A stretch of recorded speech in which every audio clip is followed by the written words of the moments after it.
नमस्कार दोस्तों, स्वागत है आपका आपके अपने YouTube channel RBSC online classes में। अपन बात कर रहे थे क्लास 10th का साइंस का चैप्टर नंबर 13 यानी विद्युत धारा के चुंबकीय प्रभाव। अपन इसका लगभग चैप्टर कंप्लीट कर चुके हैं। आज अपन इसका करेंगे लास्ट पार्ट।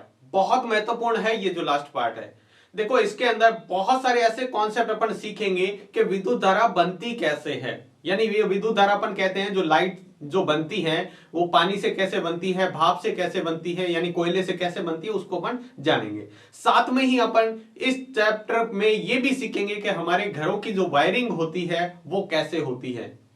दोनों ही टॉपिक बहुत इंपॉर्टेंट है क्योंकि इसमें जो दोनों टॉपिक है जो अपन जनित्र पढ़ेंगे, विद्युत जनित्र, वो बहुत ज्यादा इंपॉर्टेंट है आपके एग्जाम के लिए, एक बड़े क्वेश्चन के रूप में आने के लिए। तो बहुत ज्यादा महत्वपूर्ण है। अगर आपने इससे पहले विद्युत मोटर वाला वीडियो नहीं देखा है तो वो जरूर देखिएगा क्योंकि इसमें बहुत सारे कॉन्सेप्ट वहीं से ही इसमें क्लियर होंगे, क्योंकि ये जो टॉपिक है वो लगभग उससे रिलेटेड है। तो चलिए स्टार्ट करते हैं अपना जो टॉपिक है विद्युत जनित्र। देखो क्या होता है विद्युत जनित्र। विद्युत जनित्र एक ऐसी युक्ति होती है, नहीं जनरेटर नाम सुना होगा आपने। जनरेटर जो अपने घरों में शादियों वगैरह में कोई फंक्शन में लगाते हैं, वो क्या करता है, वो विद्युत धारा बनाता है। वो क्या करता है, वो विद्युत धारा बनाता है।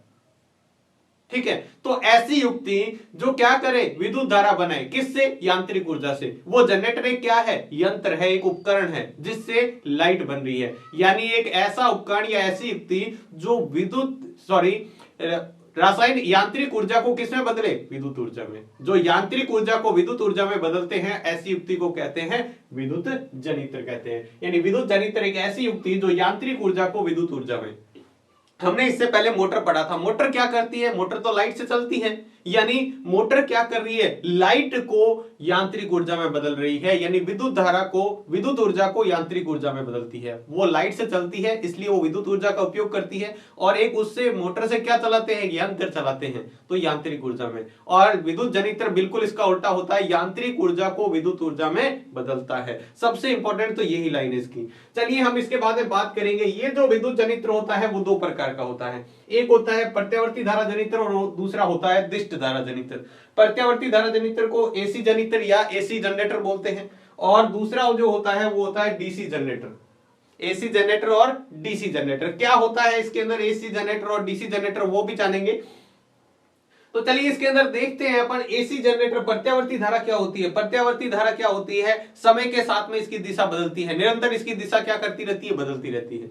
जबकि दिष्ट धारा एक ही दिशा में चलती है। किस तरह से, जब अपन इसको आगे समझेंगे, इसके जनित्र को, चित्र को, तब अपने को, इसको क्रियाविधि को, तब अपने को अच्छे से समझ में आएगा। चलिए हम बात करेंगे पहले, सबसे पहले कि ये कौन से सिद्धांत पर कार्य करता है। हम जब भी ये टॉपिक पढ़ेंगे, चाहे विद्युत मोटर हो चाहे अपन जनित्र पढ़ें, दोनों में अपने को क्या ध्यान रखना है। सबसे पहले हम पढ़ते हैं इसका सिद्धांत, उसके बाद में इसकी बनावट, उसके बाद इसकी क्रियाविधि, और फिर इसके जो उपयोग है वो तो आपको इसको पता ही है, लाइट के और मोटर के क्या उपयोग है। तो ये तीन चीजें हैं, सिद्धांत, बनावट और इसकी कार्यविधि, और साथ में ही सबसे इंपॉर्टेंट इसका चित्र। ठीक है, तो चलिए इसकी बात करते हैं। ये किस सिद्धांत पर कार्य, विद्युत जनित्र विद्युत धारा के चुंबकीय प्रेरण के सिद्धांत पर कार्य करता है।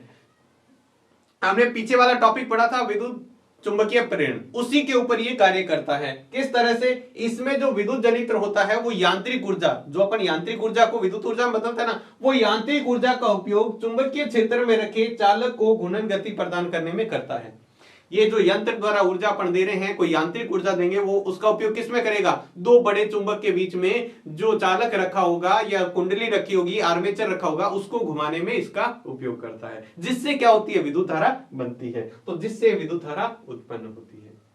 चलिए इसकी बनावट देखते हैं, किस तरह की बनावट है इसकी। बनावट कह दो या फिर रचना कह दो, किस तरह की है। तो इसके भी चार मुख्य भाग होते हैं। इसके भी कितने भाग होते हैं, चार महत्वपूर्ण भाग होते हैं। जैसे मोटर के होते हैं वही भाग हैं, बस थोड़ा सा चेंज है। सबसे पहले हम पढ़ते हैं क्षेत्र चुंबक। क्षेत्र चुंबक क्या होते हैं, इसकी परिभाषा, शक्तिशाली चुंबक के दो ध्रुव N व S होते हैं। शक्तिशाली चुंबक के दो ध्रुव, एक N ध्रुव होता है, एक S ध्रुव होता है, जिसके बीच में क्या कहता है, आर्मेचर घूमता है, जिसके बीच में आर्मेचर घूमता है। तो ये लाइन हमें लिखनी है। शक्तिशाली व स्थायी चुंबक होते हैं जिसके दो ध्रुव N व S होते हैं। इन दोनों ध्रुवों के बीच में क्या होता है, आर्मेचर को घूर्णन कराया जाता है। आर्मेचर को इसके बीच में घुमाते हैं। ठीक है, आर्मेचर को क्या करना है, इसके बीच में घुमाते हैं। आगे बात करते हैं, दूसरा है आर्मेचर। आर्मेचर क्या होता है, नरम लोहे पर लपेटी तांबे विद्युत रोधी तांबे की तार की अनेक फेरों वाली कुंडली होती है। आर्मेचर क्या होता है? आर्मेचर मान लो ये एक इस तरह का उपकरण है जिसके ऊपर अपन तांबे की तार बहुत ज्यादा लपेट दें। आपने कभी कोई घर में मोटर या पंखा खुला हुआ देखा होगा, उसमें पतली तार कितनी बार लपेटी होती है, तो बहुत ज्यादा बार लपेटनी होती है, तब वो जाकर क्या करती है, विद्युत धारा उत्पन्न करती है। अगर आप 150 बार लपेटोगे ना तो सिर्फ मात्र इतना सा बल्ब जलेगा। तो सोचो अपना इतना बड़ा विद्युत उत्पन्न करने के लिए कितनी लपेटनी पड़ेगी, उसके ऊपर बहुत ज्यादा लपेटनी पड़ती है। तो चलिए बात करते हैं क्या होता है। नरम लोहे की क्रोड पर लिपटी विद्युत रोधी तांबे की तार की अनेक फेरों वाली आयताकार कुंडली होती है, जिसका हमने क्या कह दिया, एबीसीडी, जिसे आर्मेचर कहते हैं। जिसे क्या कहते हैं? आर्मेचर। नरम लोहे पर लिपटी विद्युत रोधी तांबे के तार की अनेक फेरों वाली आयताकार कुंडली होती है, जिसको हम क्या कहते हैं, आर्मेचर कहते हैं। बिल्कुल आसान से शब्दों में आपको इसको सुनना है और याद करना है, आप बिल्कुल इसको आसानी से कर पाएंगे। इसके बाद में तीसरा जो टॉपिक है ना, ये थोड़ा सा ध्यान रखना है। तीसरा जो टॉपिक है हमारा ये है, हमने इसको S1 कहा है और ये है हमारा S2। ठीक है, ये क्या होते हैं, हम देखो यहां पर ध्यान रखेंगे। हमारा जो एसी जनरेटर है यानी प्रत्यावर्ती धारा जनित्र है, प्रत्यावर्ती में हम क्या लेते हैं, इसको नाम देते हैं सर्पी वलय, या इसको सिर्फ वलय भी कहते हैं। ये तो हम किसमें काम में लेते हैं, प्रत्यावर्ती में। वहीं दिष्ट धारा जनित्र में इसकी जगह क्या लेते हैं, कम्यूटेटर या विभक्त वाले जिसको कह दो, कम्यूटेटर काम में लेते हैं। तो इन दोनों को, ये जो हमारा लिखा हुआ है ये प्रत्यावर्ती धारा जनित्र के लिए है और ये जो लिखा हुआ है ये दिष्ट धारा जनित्र के लिए। तो देखो सर्पी वाले क्या होते हैं, ये पीतल या धातु के बने होते हैं, धातु के या पीतल के बने होते हैं, खासकर किसके, पीतल के बने होते हैं, जिसको हमने S1 और S2 दो नाम दिए। दो सर्पी वाले होते हैं जो आर्मेचर के अलग अलग सिरों से जुड़े होते हैं। ये देखो आर्मेचर के एक सिरे से ये वाला भाग जुड़ा हुआ है, इसका ये वाला, ठीक है। इसी तरह आर्मेचर के दूसरे वाले भाग से ये वाला भाग जुड़ा हुआ है यहाँ पे, ये, ठीक है। तो दोनों आर्मेचर के ए सिरे से ये जुड़ा हुआ S1, बी सिरे से S2 जुड़ा हुआ है। ये है हमारा S2 और ये है हमारा S1 और S2। आपने किताब में R1 R2 लिखा हुआ है तो आप R1 R2 लिख सकते हो, कोई फर्क नहीं है। अब देखो यहां पर डीसी जनरेटर की तरह हम यहां पर क्या काम में लेते हैं, डीसी यानी उसकी जगह जो अपने है दिष्ट धारा जनित्र। दिष्ट धारा जनित्र में ये सर्पी वलय नहीं लेते हैं। इस सर्पी वलय के स्थान पे हमारे पास होता है दिक् परिवर्तक या जिसको कम्यूटेटर कहते हैं। क्या कहते हैं, कम्यूटेटर। ये दिष्ट धारा जनित्र में सर्पी वलयों के स्थान पे तथा पर दिक् परिवर्तक का उपयोग किया जाता है। ये इस तरह के होते हैं, जो आधे वर्ताकार आपको हाथ दिख रहा है, इस तरह के होते हैं। जैसे हमने मोटर के अंदर पढ़ा था विभक्त वलय, सेम उसी प्रकार के होते हैं, सेम विभक्त वलय के होते हैं, इसको विभक्त वलय भी कहते हैं। ठीक है, आगे हम बात करते हैं ब्रश। ब्रश आपको पता है ये धातु या कार्बन के बने होते हैं, जो क्या करते हैं, अगर हम प्रत्यावर्ती धारा जनित्र पढ़ रहे हैं तो सर्पी वलयों पर या कम्यूटेटर पर क्या करते हैं, स्पर्श करते हैं। सिर्फ क्या करते हैं, स्पर्श करते हैं। जिनका एक सिरा तो इनसे जुड़ा होता है और दूसरा सिरा देखो, ये दूसरे सिरे से हम बाहरी परिपथ, यहां पर हमने क्या जोड़ रखा है, गैल्वेनोमीटर जोड़ रखा है, ताकि हम पता चले कि इसके अंदर धारा बह रही है या नहीं बह रही। इसके अंदर विक्षेप आए तो पता चल जाएगा इसके अंदर धारा बह रही है या नहीं। तो हमने क्या किया है, इसको इस तरह से बनाया है। इन्हीं ब्रश B1 B2 से बाह्य परिपथ में धारा प्राप्त की जाती है। इससे ही हम यहाँ गैल्वेनोमीटर की जगह जब हम घर में जहां पर हम विद्युत धारा बना रहे हैं और वहां से उपयोग करना है, तो इससे बाहर अपन धारा को बाहर भेज भी सकते हैं या फिर अपन वहां पर उपयोग में ले सकते हैं, जो भी चीज हमें इससे जलानी है।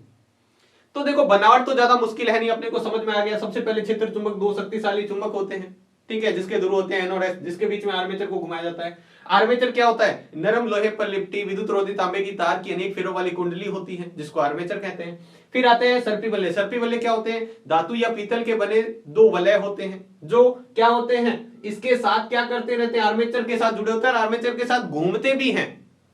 जैसे जैसे आर्मेचर घूमेगा ये सर्पी वलय या दिक् परिवर्तक दोनों ही घूमेंगे, ध्यान रखना, ये आर्मेचर के साथ घूमते हैं। जबकि ब्रश क्या होते हैं, कार्बन या धातु के बने होते हैं, जो सिर्फ क्या करते हैं, स्पर्श करते हैं। ये घूमेंगे नहीं, सिर्फ इसको स्पर्श करेंगे। जब सर्पी वलय या दिक् परिवर्तक घूमेगा तो इसको ऊपर स्पर्श किए हुए रहेगा, सिर्फ इसको टच किए हुए रहेगा। तो ये है इसकी बनावट। तो बनावट समझ में आ गई आपको, ज्यादा मुश्किल नहीं है, आपको चित्र याद रखना है। इसके बाद में हम सीखेंगे इसकी क्रियाविधि। क्रियाविधि को समझने से पहले इस चित्र से क्रियाविधि को समझते हैं, तब हमें आसानी से समझ में आएगा। क्रियाविधि को समझने से पहले पीछे वाले वीडियो में हमने पढ़ा था फ्लेमिंग के दाएं हाथ का नियम। दाएं हाथ का नियम आपको अच्छी तरह याद होना चाहिए। दाएं हाथ का नियम क्या होता है? हमारा दाएं हाथ कौन सा है? Right hand. राइट हैंड के अंदर हमारी क्या होती है? ये जो उंगली होती है, ये तर्जनी, ये हमें चुंबकीय क्षेत्र की दिशा को दर्शाए और ये घूर्णन गति की दिशा में रहे, चुंबकीय क्षेत्र की दिशा में, घूर्णन गति की दिशा में। तो ये जो मध्यमा है वो प्रेरित धारा की दिशा बताएगी। किसकी धारा? प्रेरित धारा की दिशा बताएगी। चलिए हम इसकी बात करें तो हमने देखो सबसे पहले दो क्षेत्र चुंबक के बीच में हम मान लो कि इसको इस तरह से घुमाते हैं दक्षिणावर्त। ठीक है, हमने यांत्रिक ऊर्जा से इसको दक्षिणावर्त घुमा रहे हैं, यानी इसको ए बी ऊपर की ओर और सी डी नीचे की ओर जाए। मान लो इस तरह से हम घुमा रहे हैं, हम मर्जी है जैसे घुमा सकते हैं क्योंकि हमें यांत्रिक ऊर्जा लगाकर इसको घुमाना है। ठीक है, तो हम मान लो इसको ऐसे घुमा रहे हैं कि ए बी ऊपर की ओर और सी डी पर क्या है? नीचे की ओर बल है, घूर्णन कर रहा है। ठीक है, हम इस तरह से घूर्णन कराते हैं कि ए बी ऊपर की ओर और सी डी नीचे की ओर घूर्णन करे तो क्या होता है? हम लगाएंगे यहां पे फ्लेमिंग के दाएं हाथ के नियम का अनुसार, दाएं हाथ के नियम अनुसार ये जो धारा है इसके अंदर जो धारा बहेगी, देखो फ्लेमिंग के दाएं हाथ का नियम इस तरह से लगेगा, यहां पर इसमें इस तरह से लगेगा। ये चुंबकीय क्षेत्र की दिशा बता रहा है। कुंडली देखो ये इस तरफ की, ये स्क्रीन से बाहर समझ लो, ये इस तरह से घूम के इस तरफ जाएगी, ये इस तरह से घूमेगी, इस तरह, समझ में आ रहा है ना आपको? इस तरह से घूमेगी इस तरफ। तो ये देखो ये वाला हिस्सा तो ऊपर आ रहा है और वो वाला हिस्सा नीचे जा रहा है, तो हम यही बता रहे हैं ये बाहर की तरफ ऐसा रहेगा। तो ये देखो कौन सी दिशा में जा रही है धारा? धारा इस दिशा में, ऊपर की तरफ। तो यहां से पहले चक्कर के अंदर धारा कैसे जाएगी? ये इस तरह से धारा जा रही है और इसमें यहां से फिर ऐसे जाएगी और यहां से ऐसे। तो ऐसे होते हुए B2 बरस से किस में जाएगी? B1 में जाएगी। धारा यहां से बन रही है तो यहां से बनना स्टार्ट हुआ और फिर B2 से लेके B1 में गई। तो पहले धारा जा रही है B2 से B1 में, धारा की दिशा ये है। आधे घूर्णन के बाद में जब ये ऐसे हो जाएगा, आधे घूर्णन हो जाएगा, आधा चक्कर हो जाएगा, तब देखो क्या होगा? आधे घूर्णन के बाद में फिर क्या होगा? देखो इधर कौन आ जाएगा? यहां पर आ जाएगा D, यहां पर आ जाएगा C, यहां पर आ जाएगा B और A। चेंज हो जाएगी स्थिति। देखो पहले ऐसे था, अब ये ऐसे हो गया, तो स्थिति चेंज हो गई ना, स्थिति चेंज हो गई। इधर CD जो इधर थे वो इधर वाला हिस्से पे आ गए और ये इधर चला गया। ठीक है, तब क्या होगा? अब देखो कैसे घूमेगा। फिर से हम इसको घुमाएंगे तो आगे, इसको आगे घुमाएंगे ना ऐसे, तो अब CD ऊपर की तरफ बल लग रहा है और हम इस प्रकार दूसरे आधे घूर्णन में क्या हो रहा है? CD ऊपर की ओर और AB नीचे की ओर गति कर रहा है। तो AB नीचे की ओर गति करेगा तो धारा की दिशा बदल जाएगी। किस तरह से? देखिए ध्यान से। अब हमारी जो गति है, अब हमारी जो चुंबकीय क्षेत्र है वो कुछ इस तरह से रहेगा, इस तरह से। ध्यान से देखिएगा मेरा हाथ, ये चुंबकीय क्षेत्र की दिशा बता रहा है। ये अंगूठा AB कहां जा रहा है? नीचे की तरफ। अब AB अंदर की तरफ जाएगा, ये ऐसे ना, अब अंदर की तरफ। अब देखो AB तो नीचे जा रहा है, CD ऊपर आ रहा है, तो ये इस तरह से रहेगा। तो ये चुंबकीय क्षेत्र की विद्युत धारा की दिशा अब कैसे होगी? ऊपर की तरफ। अब धारा कैसे जाएगी? आधे घूर्णन में फिर ऐसे जाएगी। अब धारा जा रही है कहां से? B1 से B2 में। अब धारा जा रही है B1 से B2 में। ठीक है, तो हर आधे घूर्णन के बाद में इस तरह से धारा क्या होती रहती है? परिवर्तित होती रहती है। और जैसे ही धारा परिवर्तित होगी तो ये गैल्वेनोमीटर क्या करेगा? गैल्वेनोमीटर एक बार इधर पैसे दिखाएगा आधे चक्कर में और दूसरे आधे चक्कर में इधर दिखाएगा। तो ये बार बार ऐसे ऐसे ऐसे करता रहेगा क्योंकि धारा की दिशा लगातार बदलती रहती है। तो ऐसी धारा जो इसमें समय के साथ में क्या हो, उसके दिशा में परिवर्तन हो, तो ऐसी धारा को कहते हैं प्रत्यावर्ती धारा। ऐसी धारा को क्या कहते हैं? ऐसी धारा को हम कहते हैं प्रत्यावर्ती धारा। और प्रत्यावर्ती धारा बनाने वाले उपकरण को हम क्या कहते हैं? ऐसी युक्ति को प्रत्यावर्ती धारा जनित्र। प्रत्यावर्ती धारा जनित्र। देखिए हम इसको समझते हैं किस तरह से हमने इसको समझना है। तो देखिएगा हमने क्या लिखा है यहाँ क्रियाविधि। जब कुंडली को चुंबकीय क्षेत्र में इस प्रकार घुमाया जाए कि AB ऊपर की ओर तथा CD नीचे की ओर गति करे। हमने यही कहा था, AB ऊपर की ओर और CD नीचे की ओर पहले आधे घूर्णन में। ठीक है, तो फ्लेमिंग के दक्षिण हस्त नियम अनुसार धारा A से B और C से D की ओर प्रवाहित होगी। धारा कैसे बहेगी? A से B में जाएगी और C से D में जाएगी। और बाह्य परिपथ में धारा की दिशा B2 से B1 में रहेगी। हमने यही बात की है पहले में, B2 से B1 में रहेगी। ठीक है, होती है। आधे घूर्णन के पश्चात, आधा घूर्णन हो गया तो CD और AB और CD परस्पर अपना स्थान बदल लेते हैं। जैसे ही आधा चक्कर पूरा हो गया, आधे चक्कर के बाद में क्या हो जाएगा? CD इधर आ जाएगा, AB उधर चला गया, अपना स्थान बदल लिया ना। पहले CD इधर था, अब इधर आ गया। आधे घूर्णन के बाद स्थान अपना बदल लेते हैं। ठीक है। अब CD ऊपर की ओर और AB नीचे की ओर गति करेगा। अब CD ऊपर की ओर गति कर रहा है, AB नीचे की ओर। पहले AB ऊपर की ओर कर रहा था, अब AB नीचे की ओर कर रहा है। तो फ्लेमिंग के दक्षिणानुसार धारा की दिशा D से C और A से B की ओर, सॉरी B से A की ओर, B से A की ओर होती है। बाह्य परिपथ में अब धारा B1 से B2 की ओर बहती है। इस प्रकार प्रत्येक आधे गुणन के पश्चात धारा की दिशा क्या होती है, धारा की दिशा परिवर्तित होती है। ठीक है। ऐसी धारा जिसमें निश्चित समय अंतराल के पश्चात उसकी दिशा में परिवर्तन हो प्रत्यावर्ती धारा कहलाती है। क्या कहलाती है? प्रत्यावर्ती धारा कहलाती है। और इस प्रकार की धारा उत्पन्न करने वाली युक्ति को प्रत्यावर्ती धारा जनित्र कहते हैं। क्या कहते हैं? प्रत्यावर्ती धारा जनित्र कहते हैं। कोई ज्यादा मुश्किल नहीं है, हमने वो जो सीखा है वहां पे क्रियाविधि में किस तरह से होती है वही बस हमने शब्दों में लिख दिया। अब बात करते हैं दिष्ट धारा जनित्र क्या होता है। तो दिष्ट धारा जनित्र में देखो, हम बात करेंगे दिष्ट धारा जनित्र में, हमने प्रत्यावर्ती धारा जनित्र पढ़ा है। अब देखो दिष्ट धारा जनित्र में, दिष्ट धारा जनित्र में यहां पर क्या ले लेते हैं? कम्यूटेटर। कम्यूटेटर को कहते हैं C1 और ये होता है C2। ये विभक्त वाले नहीं कहकर इसको क्या कहते हैं? कम्यूटेटर या दिक् परिवर्तक।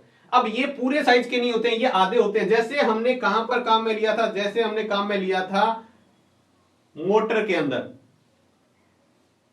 जैसे हमने मोटर में काम लिया था वो उस तरह के होते हैं।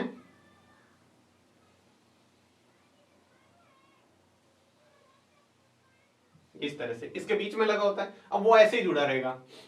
अब देखो ऐसे जुड़ा हुआ रहेगा तो क्या होगा? देखो एक ब्रश इससे जुड़ा होता है, एक ब्रश इससे जुड़ा होता है। तब क्या होता है? आधे गुणन के बाद ये वाला हिस्सा इधर आ जाता है और ये वाला हिस्सा इधर चला जाता है।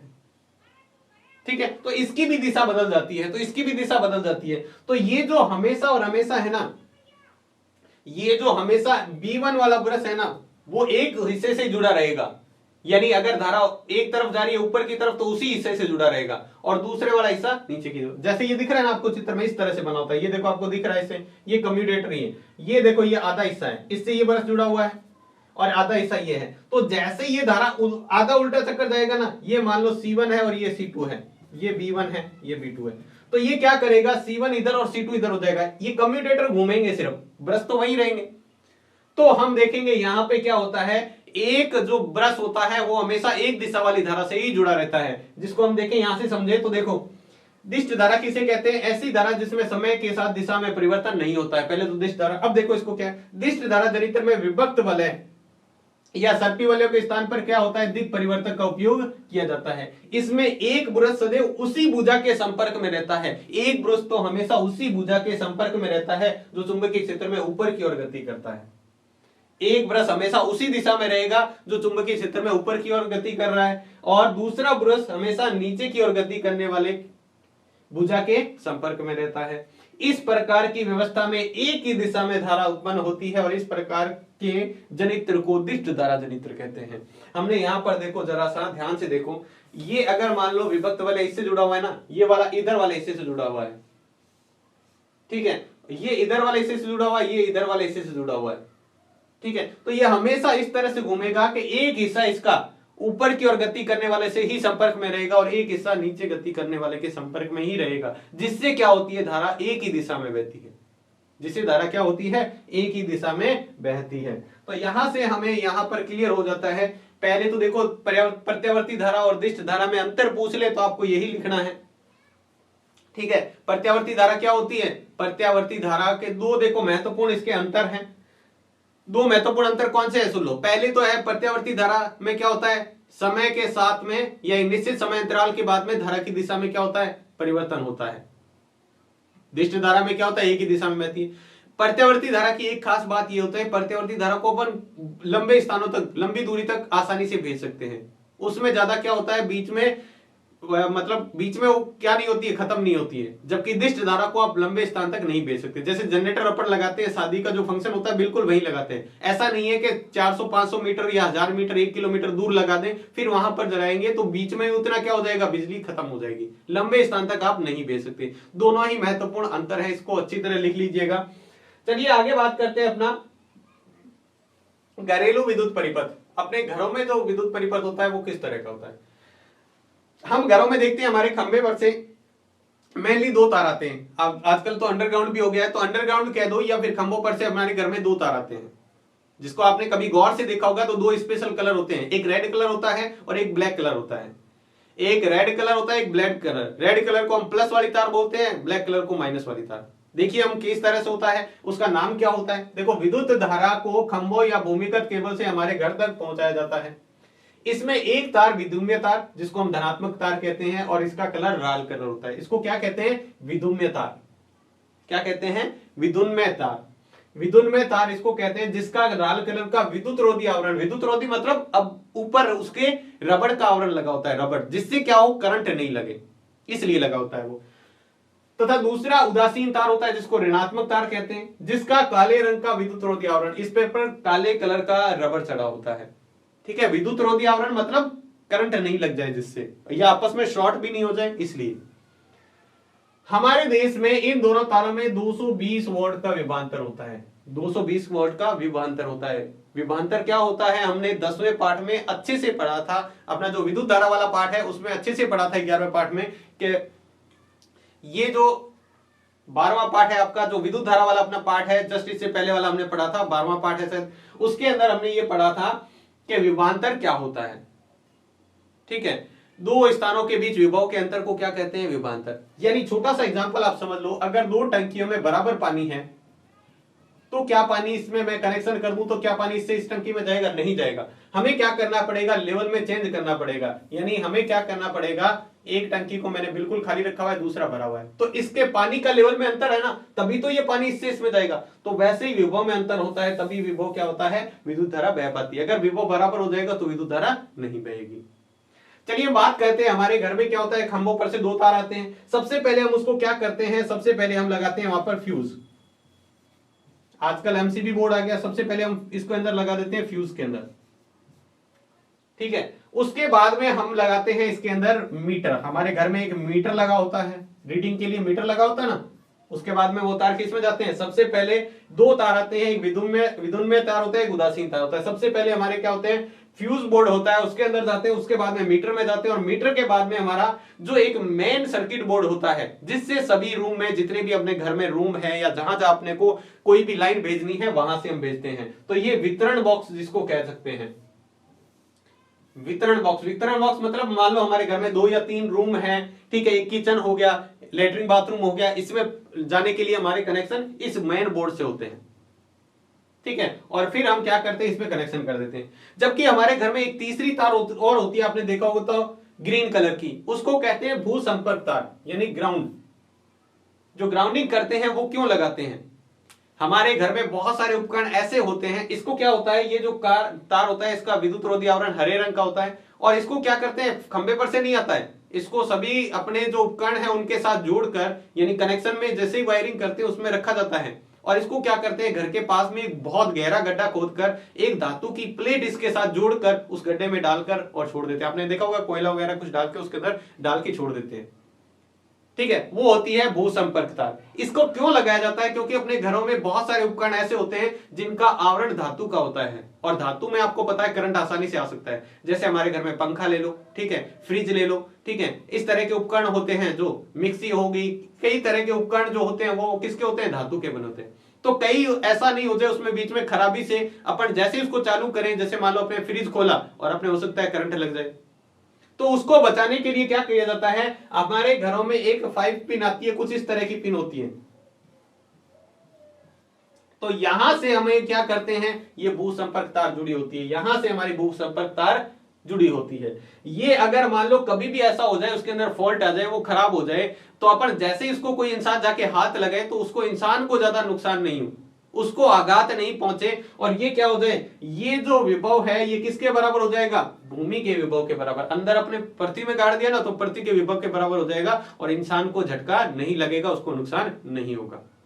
आपने देखा होगा इस तरह के फ्रिज के अंदर 3 पिन वाला आता है, फ्रिज के अंदर, मिक्सी के अंदर, अपन देखते हैं टेबल पंखे के अंदर ये 3 पिन वाला जो प्लग होता है वो इसीलिए दिया जाता है, थर्ड प्लग होता है ग्राउंडिंग के लिए।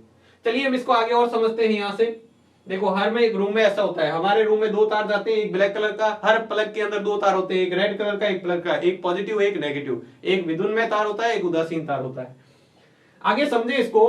तो इसके अलावा एक भूसंपर्क तार जिसे गहरे हरे रंग का विद्युत रोधी आवरण लगा होता है, उसे घर के पास भूमि के अंदर गहराई में धातु की प्लेट से संयोजित करते हैं। अंदर घर के पास में अंदर क्या करते हैं, ग्राउंड के अंदर बहुत ज्यादा गहरा गड्ढा खोदकर उसके अंदर क्या कर देते हैं, एक धातु की प्लेट से उसको जोड़ देते हैं और उसके अंदर गाड़ देते हैं। इस तार का उपयोग विशेषकर इस्त्री यानी प्रेस, टोस्टर, रेफ्रिजरेटर आदि के आवरण वाले उपकरणों के सुरक्षा के लिए किया जाता है।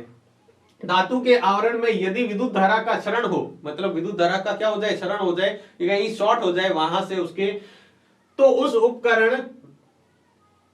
उपकरण का विभव भूमि के विभव के बराबर हो जाता है। तो इससे क्या हो जाएगा, उसका विभव भूमि के विभव के बराबर हो जाएगा तथा उपकरण का उपयोग करने वाले व्यक्ति को तीव्र आघात नहीं पहुंचता है, मतलब उसको ज्यादा नुकसान नहीं होता है। अगर सीधा मान लो अगर वो नहीं लगा हुआ, ग्राउंडिंग नहीं कर रखी भू संपर्क, और फिर अपने फ्रीज के हाथ लगा दिया तो फिर अपने को बहुत ज्यादा गहरा क्या लगेगा, झटका लगेगा, उसका नुकसान होगा अपना।